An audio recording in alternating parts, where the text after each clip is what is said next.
Hello, everyone. Welcome to my humanities channel. And today we're going to be beginning a series of ancient language studies.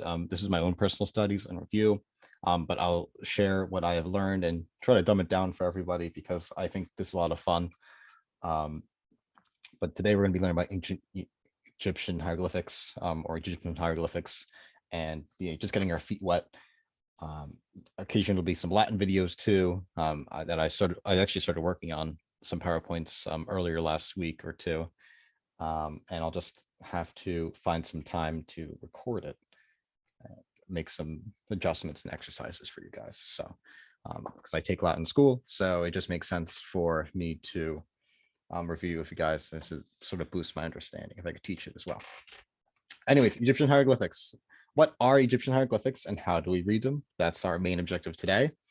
And over here, we have an inscription right here of the Temple of Edfu. And hopefully you guys can read some of these hieroglyphs that are within this inscription, or part of this inscription. It's not the entire thing, of course.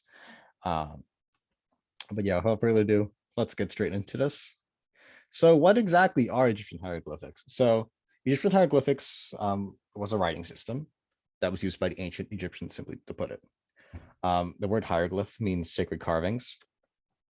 And I am going to be explaining what exactly the writing system is, because some people might think, oh, this owl symbol over here might just mean owl. It's just not simply like that. So when I say is the Egyptian hieroglyphics is not solely picture writing, or is not solely just writing something that you see, for example, like when, let's say, like a caveman draws a bull, people are going to say like he draw a bull and he means bull. Most hieroglyphics actually write sounds. So in the example I'm going to be using for you guys is the owl symbol over here, or that the owl hieroglyph can mean the letter M. It's not just an owl, it makes the M sound. We don't actually know how to pronounce, and I'll be talking about that a little bit later. And pronunciation is not really too important to us. So we're going to be reading. We're going to be reading and translating the meanings of inscriptions, not really speaking it. That's a different entire part of a, it's complicated. Anyways, moving on. So we're going to be covering first what hieroglyphics make sounds found in English, and these are one sound hieroglyphs, or one sound symbols. So we're going to be carefully reviewing those first, and then talking about a little bit more hieroglyphs that making sounds that might be familiar or unfamiliar, and then we'll explain how to read. And that's going to be pretty much that's it. I should have made an outline, but we're already here. So here we go. We have the hand hieroglyph over here, and it looks like an oven mitt. It can also, well, one thing, it can mean hand, but it could also mean, or the letter D, or the sound D in English. Next, we have the small loaf. This thing looks like a taco, and that's actually how I remember it. The sound it makes, or the letter it represents, the letter T. So I was called this the taco hieroglyph because it looks like a taco to me more than the small loaf. But if you do, there's no tacos in ancient Egypt, guys. So that's all I'm going to say. But for personal purposes and just getting your feet wet, if you have trouble memorizing this, think of a taco, T for taco.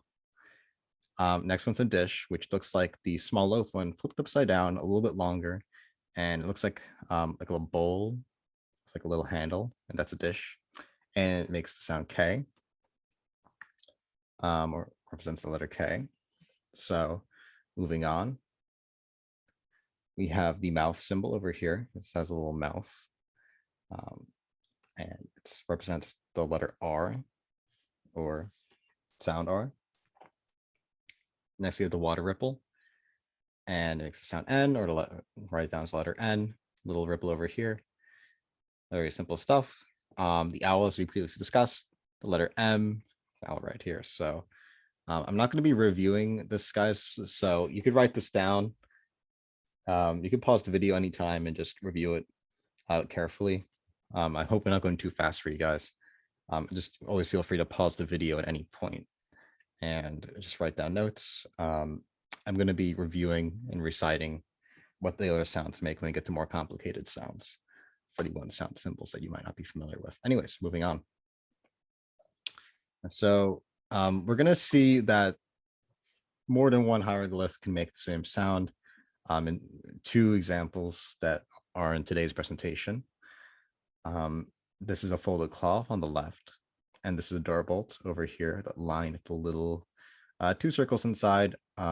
If you see any formatting problem, it's because PowerPoint was being very problematic with Egyptian Unicode. Copy and paste exactly wasn't too kind to me. But both of these signs mean the letter S, or the sound S that's found in English. This is the fence hieroglyph symbol, but it's seen from above, and it's going to represent the letter H, or sound H.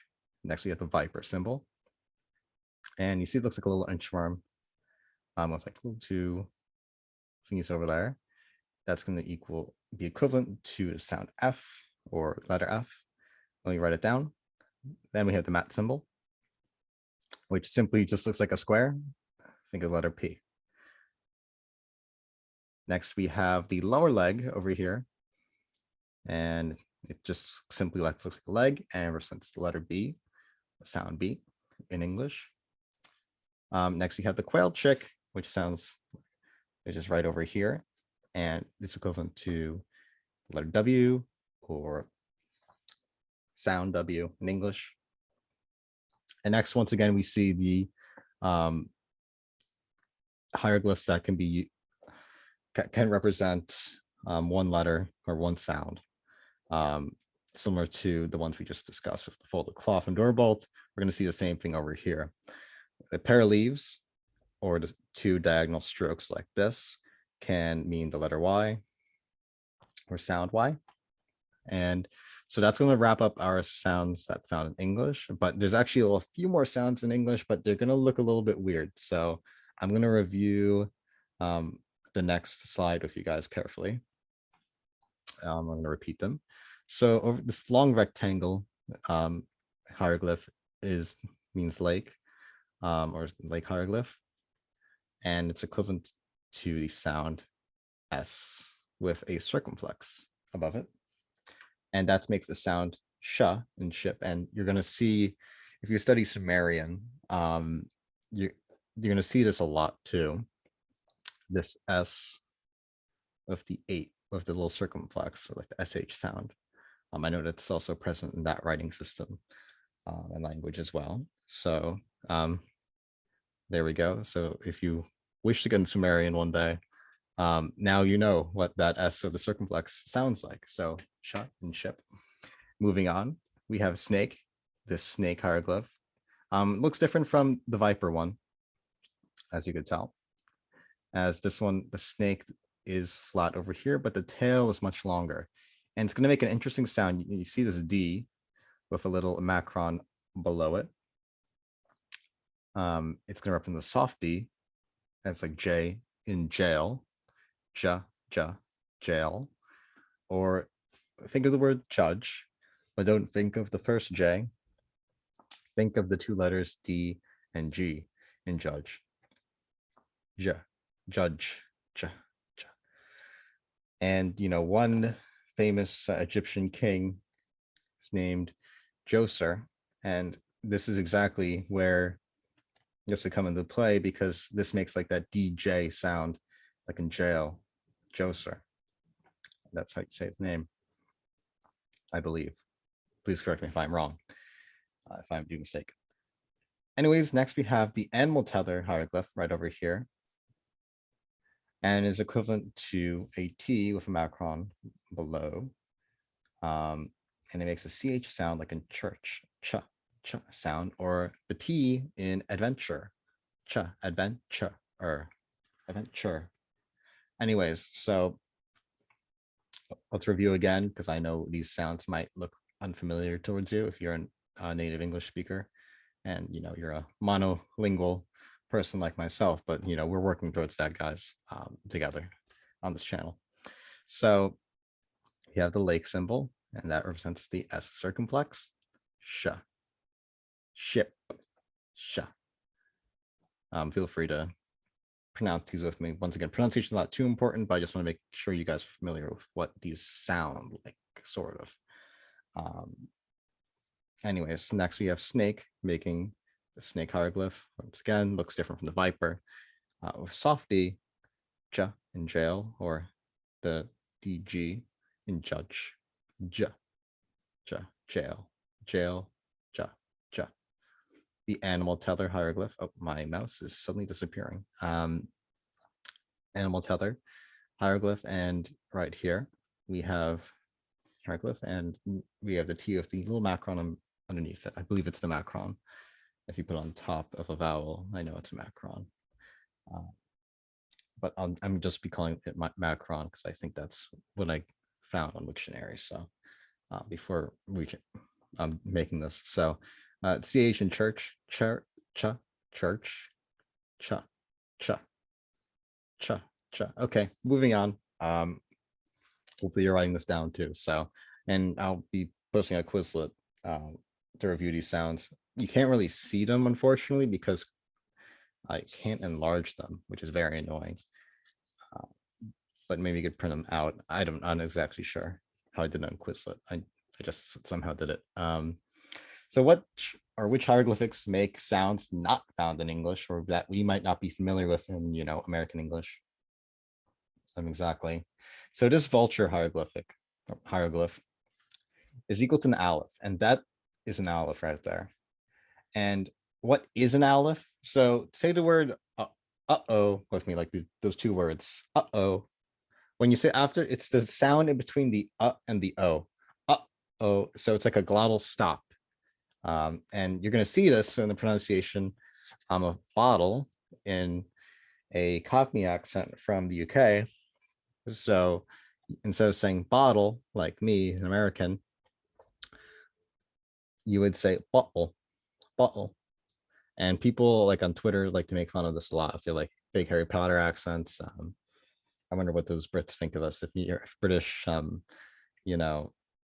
make sure write a comment below describing exactly what do you think of these American accent thingies. I'm very curious to see what you guys' reactions are. Anyways, next we have the relief, which represents yod, which is this little thing right here. And it's like a Y sound at the end of T.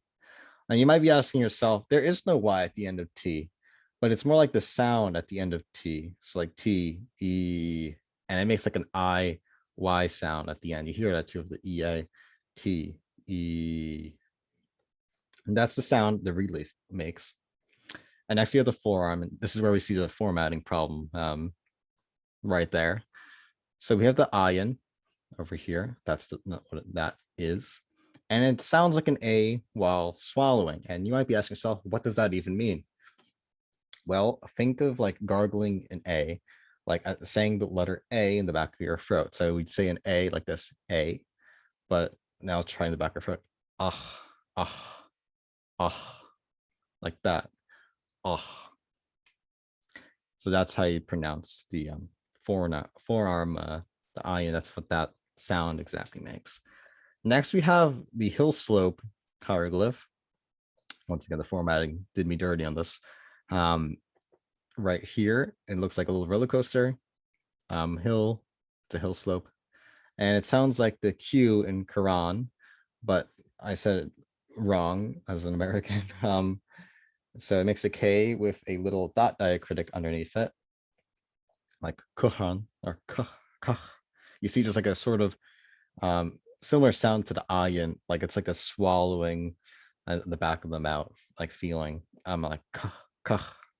And if you ever like seen people try to pronounce or like try to reconstruct what Egyptian hieroglyph sounds like, you might be familiar with that sort of like back of the throat sound.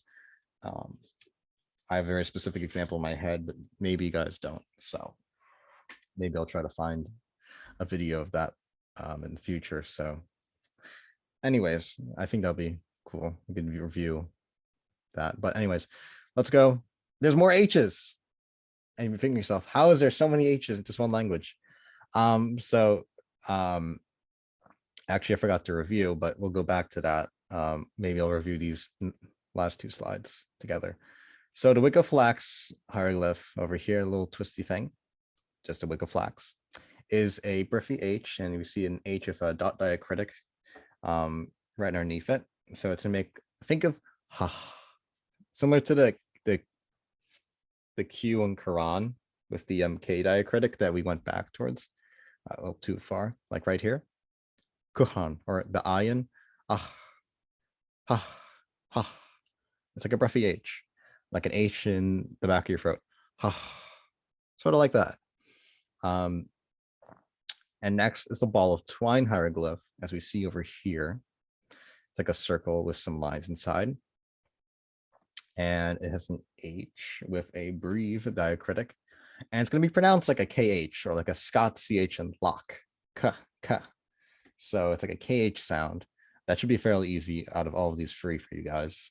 You might be familiar with it's like Loch Ness Monster.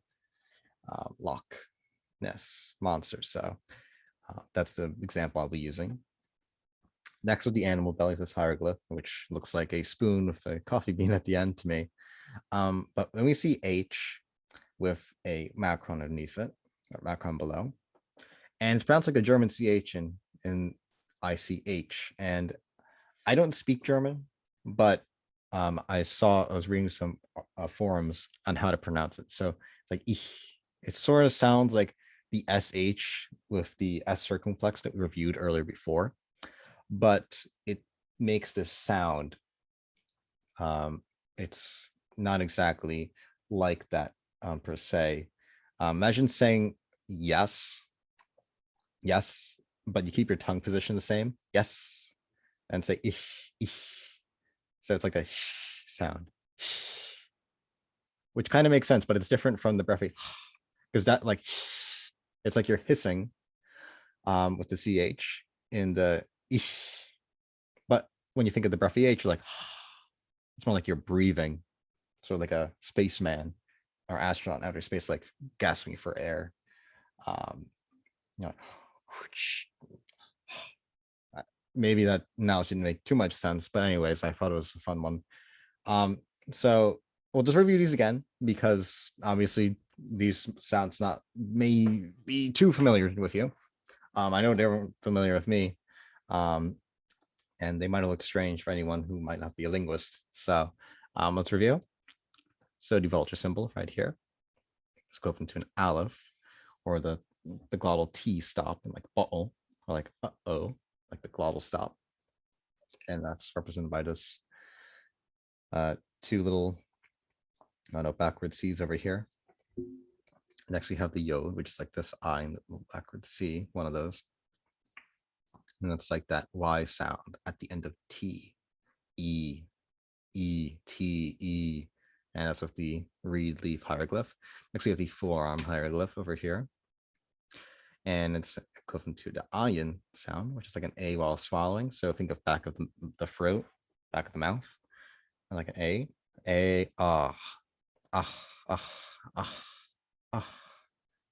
And similar to the ayin, we have the hill slope, the coaster hieroglyph, and it's going to equivalent to the K of the dot diacritic, Q and Quran. Quran. There should be an apostrophe there, but anyways, so there we go. That's our first review of these unfamiliar sounds, as I call them. Now the other H's. So the wick of flax hieroglyph right here, H dot diacritic at the bottom, breathy H. Next moving is the ball of twine. Right over here, ball of twine hieroglyph. F the H with the little brief diacritic, the Scots CH and lock, like a KH sound. I know I talked about pronunciation not being so much of a big deal, but I think you guys should know what sounds are different from each other, and just you can't go running around willy-nilly without sort of this introduction. So, or like any sort of introduction that does not include something like this or similar to it. Next is the animal belly. So we have like the hieroglyph that looks like a coffee spoon, like a spoon of a coffee bean at the end. H with like a little macron at the bottom. German CH sound in ich, ich. So like a hiss, like a cat hiss or like a snake hiss, I guess. Ich, ich. Make sure you distinguish the H sounds of each other, because I know the H's can get very annoying with like dot diacritic, brief diacritic at the bottom, then macron below. It's just, and there's regular H too. It's a lot of H's. So moving on, the question you might have been asking in your mind, where are these vowels? Who are the vowels? Spoken Egyptian had vowels. So, I mean, most languages do have vowels to begin with. There's a couple languages I've thought in mind that don't appear to look vowels. I've thought of Welsh, but anyways, spoken Egyptian definitely have vowels, but they're barely written down in hieroglyphs. Pronunciation doesn't really matter much because we don't exactly know how Egyptian was pronounced. Because if we write down, for example, the word TXT, right? That's text, or MSG, message. That's similar to how hieroglyphics works. If there's not too much vowels, sometimes we just ditch the vowels, like in our spoken text messaging talk. And because we don't exactly know how Egyptian was spoken, the closest thing is Coptic, for example, which is a story for another day. And we don't know how it's spoken, so pronunciation doesn't really matter much because, I mean, who are you going to speak this with? Most of the uses for Egyptian hieroglyphics is simply to read. You can always speak it for fun. You can always look at the words, combinations together. Sometimes people put vowels together. Sometimes when, for example, there might be a hieroglyph that might write down as the T of the little macron below and two T's, like ch and tt. So people might say chentet, and they might add little vowels when they feel it's necessary. And but for our purposes right now, we're not going to be too concerned with this. And I also include that sometimes people pronounce these hieroglyphs as the aleph, and the vulture, and the forearm for the ayin, I believe. Yep, for the ayin. Just double check. Make sure you guys false information once again. So sometimes people pronounce these hieroglyphs as A, sometimes because they're not too familiar, sometimes because they want to insert vowels into it. I'm not really, well qualified to say enough. Mainly it's, just for us, make it easier how to pronounce some of these things for these hieroglyphs and these sounds for each other. But there's not really too much we can tell how vowels are pronounced or how these words were pronounced exactly. We are not given too much to work with. So there we go. And some I also pronounce the relief, which is the yod right here. Oh, scroll too much, as I, and some might as the quail chick as W, but it also might be pronounced as U, which is I meant to fix actually. So keep that in mind. That was a little error on my mistake. I rushed that. Sometimes people pronounce as U. So that's what happened to the vowels. Pronunciation does not matter much because we are not speaking Egyptian, and we don't need to pronounce words to exactly know what we're reading. We just need to understand what each letter means. This is why I wanted to go over what these sounds sounded like, not because we're actually going to be speaking it, but just to familiarize what these letters actually sound like, because I know I always get a headache when I try to see other words in different languages or letters in different languages. I'm like, oh, I just don't know how that sounds. It bothers me. And then you end up learning an entire alphabet for no reason. Maybe for future reference. But anyways, so which direction do we exactly read Egyptian hieroglyphics? That's a great question. There's no specific direction of writing, but sometimes the hieroglyphics may appear the opposite direction. And that's okay, guys. That's perfectly fine. Any hieroglyph with a front or a face will look towards the beginning of the text. So example, and perfect examples at the bottom over here, right? Where, as you see, all these like hieroglyphs over here, all these people, some of them might be gods. For example, all these little hieroglyphics at the bottom. This is exactly actually why I wanted to cover this. You're going to be reading from the left here, but if they're facing the opposite direction, you're going to be reading from right to left, if that makes any sense. So when you see the faces, just look at the faces. So look at the faces or the hieroglyphs at the front, and that's going to be your direction you're going to, if it's reading horizontally. And, from left to right or right to left. In this case, at the bottom, it is left to right, simply because the faces are pointed to the left. And hieroglyphs written vertically or in a column are always written top to bottom. Never read up the top. I'm not even like sure how people even would read that. Think of like a street sign that might say cafe, like CAFE, but not vertically, but down. It's always going to be written C at the top, A at right below, F, and then E, individual letters. So that's going to read hieroglyphs from right to bottom if they're in a column. So I think that's pretty straightforward as well. And if always feel free to turn back and pause the video once again, if you'd like to write some of these notes down. And once again, I'm going to repeat it if I wasn't clear enough. Just look for the faces and for the direction of writing horizontally. Faces, if they face left, you read from left to right. And if you look, if they look right, it's right to left. Simply as that. Anyways, moving on. Some practice. What do these signs mean? And write down your responses. So this is a one-word hieroglyph or a sound, one sound hieroglyph or symbol, pardon me. Same with these three, these two. Oh my goodness. 1, 2, and 3. So you have 3 one-word syllables right here, and you have one mystery word over here. Like I said, you read it from top to bottom. So they're written up. They're written vertically. So you're gonna write it down vertically. Once again, these are just one-word symbols, so you don't need to worry too much. Feel free to look back in the notes, to review, and just take a minute to pause and write it down.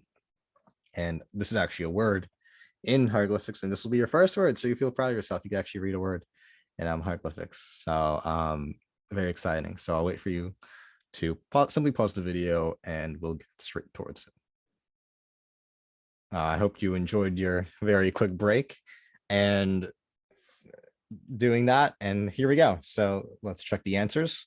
The answers to practice. We have the Viper hieroglyph, and that's going to represent that soft J in jail, or in the DG in judge, ja, or like in Joser, and Viper right there. So if you got the correct, very nice. Next one is R, or in the mouth symbol. And next is the water ripple symbol, hieroglyph, and represents the letter N. And if you got this correctly, the hieroglyph means name. It is RN. I just want a little arrow right here to represent that. This is the answer. So if you got all this correct, congratulations, you are becoming a pro at the basics. So, and I'm very happy to have made this for you guys. And I'm going to quickly direct your attention to what's going to be happening next time. We're going to be talking about determinatives and sound complements, and how those function in Egyptian hieroglyphics. And we're going to tiptoe into 2 sound signs, and that's going to set up for our next lesson about common free sound signs and how exactly more of the grammar works for y'all. And yeah, that's it. I hope you guys had a fantastic time learning. This is the first time actually like teaching something like this. So, and just please bear with me. And once again, I will be posting a Quizlet link eventually for you guys to practice with. Anyways, I had a lot of fun, I hope you had a lot of fun too. Hope you have a wonderful day. And I'll see you guys around. I was just flipping through my pages. So yeah, see you guys around. Stay tuned for the next episode of Egyptian hieroglyphs demystified. So here we go. And have a great one.